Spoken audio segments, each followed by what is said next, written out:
Welcome back to my channel which is teacher cool and I am again here with you. अगला topic लेके statistical mechanics के अंदर ही हमने कर लिया है मैक्रोस्टेट्स, माइक्रोस्टेट्स, उनकी अरेंजमेंट्स, कैसे वो एक दूसरे से अलग हैं और क्या क्या मेजर डिफरेंसेस आते हैं, क्या क्या छोटे मोटे मेजर से हमारे पास फॉर्मूलाज निकल के आते हैं to find the total number of cases. अब चलते हैं आगे। Now the next topic is constraints. हमने फर्स्ट ईयर के अंदर जब हमने क्लासिकल मैकेनिक्स पढ़ी थी उस टाइम पे we came across this word which is constraints. And if you remember, constraints कुछ नहीं होता, it is just the restrictions which are being imposed on your system which is under observation. बहुत लंबी line बोल दी ma'am, लंबी line नहीं है, जो भी सिस्टम को हम ऑब्जर्व कर रहे हैं, the system which you are observing, उसके ऊपर जो भी रिस्ट्रिक्शंस लगाई गई हैं, restrictions imposed on your system जो आप ऑब्जर्व कर रहे हो, they are known as constraints। यही चीज़ हमने तब पढ़ी थी कि सिंपल पेंडुलम का अगर हम केस लेते हैं, if you remember, simple pendulum होता क्या है, एक बॉल को रस्सी से बांधकर उसको टाई कर दिया, तो उस केस के अंदर जो बॉल है उसके ऊपर क्या कॉन्स्ट्रेंट है, उसके ऊपर कॉन्स्ट्रेंट इज कि it can not go farther than the length of that rope. उस पॉइंट से जहाँ पे आपने उसे टांगा है या जहाँ पे आपने उसे हैंग किया है, उस पॉइंट से वो जो बॉल है उसके ऊपर एक रिस्ट्रिक्शंस लग गई कि जो भी आपने रस्सी से उसे बांधा है उस रस्सी की लेंथ से ज़्यादा दूर उस पॉइंट से वो किसी भी डायरेक्शन के अंदर नहीं जा सकती।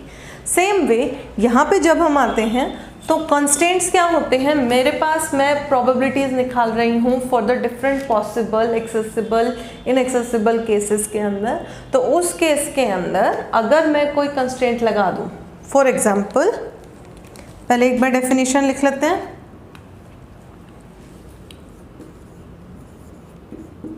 Restrictions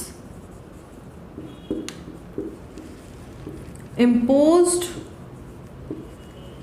on the system under observation।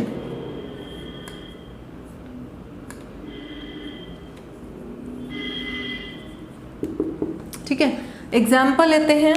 Consider two objects, जैसे अभी हमने प्रीवियस लेक्चर्स में किया था। We are considering two particles to be arranged in two boxes, box A and B। तो पॉसिबल मेरी क्या आएंगी, 2 0 1 1 and 0 2। ऑब्वियसली n is 2, तो मेरा total number of macrostates will be n+1 which is 3। तो इस टाइम पे मेरे कितने पॉसिबल स्टेट्स हैं, 3। बट नाउ अगर मैं इसके ऊपर अब लगाऊं constraint, constraint is, let us say इस केस का जो कंस्ट्रेंट आता है, वी आर बीइंग टोल्ड कि no box should remain empty। मतलब out of both the boxes A and B कोई भी बॉक्स जो है वो खाली नहीं रहना चाहिए। Which strikes out two possibilities 2,0 and 0,2। तो मेरे पास इकलौती पॉसिबिलिटी क्या रहेगी, 1,1, राइट। 3 मेरे पास पॉसिबिलिटीज थी, उसके ऊपर अगर मैं कंस्ट्रेंट लगाती हूँ तो मेरी possibilities decreases to 1। Next topic इसी एग्जांपल से समझते हैं, accessible and inaccessible states. Accessible and inaccessible.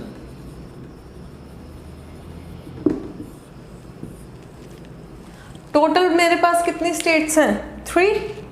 Out of 3 accessible होती हैं, these are the states which exist or which survive after imposition of the constraints। ठीक है, मतलब which exist even after constraints। And ये vanish under constraints। इस case पे अगर हम देखें तो मेरी एक्सेसिबल कौन सी आएंगी कि मेरा कंस्ट्रेंट लगने के बाद भी वो एग्जिस्ट कर रही है, वो वैनिश नहीं हुई, तो कौन सी आएगी, विच इज 1,1। तो मेरे पास the only accessible state in this case will be 1,1, while inaccessible कौन सी हो जाएंगी, जो कंस्ट्रेंट लगने के कारण वैनिश कर गई, मतलब ये वाली भी एंड ये वाली भी। So the inaccessible states will be 2,0 and 0,2। Similarly कोई भी अलग केस अगर हम उठाते हैं, लाइक सिंपल पेंडुलम का जो मैंने अभी बताया था, तो when we hit the ball और वो बॉल कहीं पे भी अगर मूव करेगी तो कहीं ना कहीं उसके कोऑर्डिनेट्स आएंगे। तो कोऑर्डिनेट्स जो हैं, कोऑर्डिनेट्स एक्सेसिबल कौन से होंगे, सिर्फ वो होंगे जिनका distance from the origin, suppose हमने जो बॉल को टाई किया है, it is been tied at the origin, तो जो भी मेरा कोऑर्डिनेट x, y आएगा उसका distance from origin should be less than और equal to the length of the string. जो भी रस्सी से बांधा है उसकी लेंथ के या तो बराबर हो या उससे नज़दीक हो, वो मेरे क्या हो जाएंगे, एक्सेसिबल। लेकिन इनएक्सेसिबल कौन से हो जाएंगे, बाकी का सारा XY प्लेन जो उसकी लेंथ से बाहर है। So this is my accessible and inaccessible micro states कह सकते हैं, स्टेट्स भी बोल सकते हैं। तो दिस आर द 3 बहुत छोटे छोटे टॉपिक्स जो हम आगे पढ़ेंगे, अप्लाई करेंगे। So let's move forward.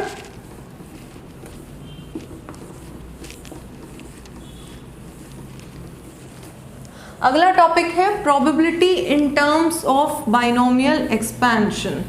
Binomial expansion हमने छोटी क्लासेस के अंदर हम लोग करके आए हुए हैं, और उसका एक पर्टिकुलर एक्सप्रेशन होता था। वो क्या करता था, कोई भी अगर मेरा टर्म है उसको एक्सपेंड करना हायर पावर्स के अंदर जाके, इट इज़ क्वाइट इम्पॉसिबल। तो उस केस के अंदर बाइनोमियल मुझे एक जनरल फॉर्मूला देता था to how to expand that bracket, और उसके फिर हम फर्स्ट 3 या रिक्वायर्ड जितनी टर्म्स होती थी, या r+1th या 8th टर्म हम निकालते थे जो हमें रिक्वायर्ड होती थी, and we were least bothered about the rest of the terms. तो हमें एक आंसर मिल जाता था डायरेक्ट फॉर्मूला में पुट करने से।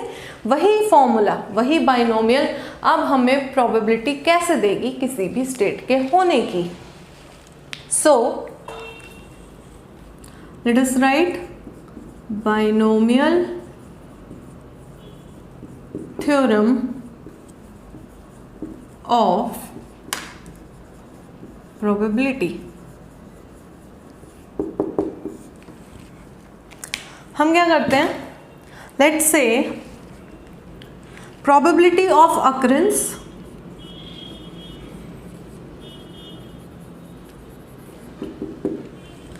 let us say कोई हम एक्सपेरिमेंट कर रहे हैं, ठीक है। एक्सपेरिमेंट करने के सपोज टॉसिंग अ कॉइन ही अगर मैं एग्जांपल दूं, तो suppose we are tossing the coin for n times. तो कितनी बार पूरा एक्सपेरिमेंट परफॉर्म हुआ है, n टाइम्स, और उसके अंदर प्रोबेबिलिटी ऑफ अकरेंस जो भी मुझे चाहिए था इज a, ठीक है। We are letting these constants. Similarly probability of failure, occurrence का अगर a है तो b मेरा क्या हो जाएगा, 1 - a ऑब्वियसली। लेकिन अभी we are least bothered with this, we are dealing with a and b, ठीक है। अब बाइनोमियल थ्योरम ऑफ प्रोबेबिलिटी क्या बोलती है कि the probability of occurrence of this experiment. So the binomial theorem states के probability of occurrence of this experiment or occurrence of this event r times out of n times is given by r+1th term of the binomial expansion। ठीक है, तो मेरे पास suppose n times के में से r times मेरा event हो रहा है, तो प्रोबेबिलिटी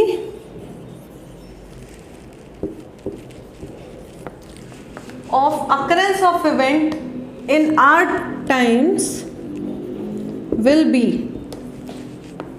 a अकरेंस कितनी बारी में, r में, इंटू b की पावर जितना फेल हुआ विच इज यहाँ पे n हो जाएगा क्योंकि n टाइम्स कर रहे हैं, it will be n minus r।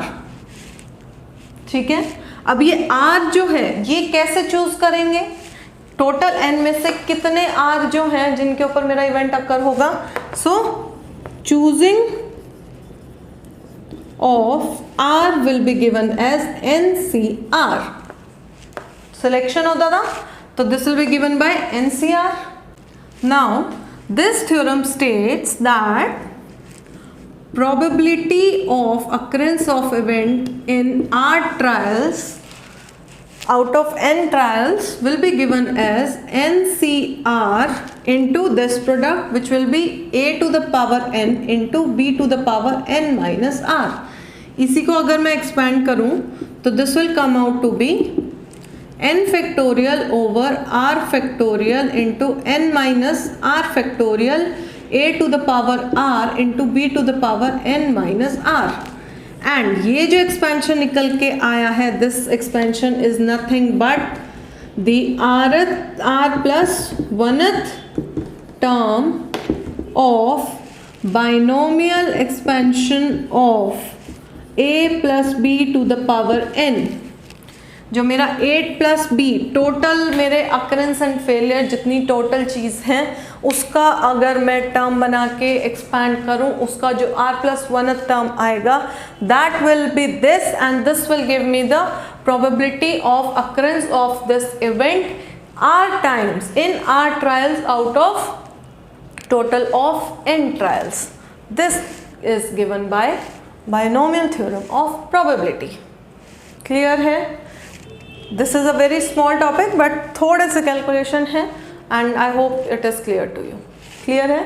Let's move forward.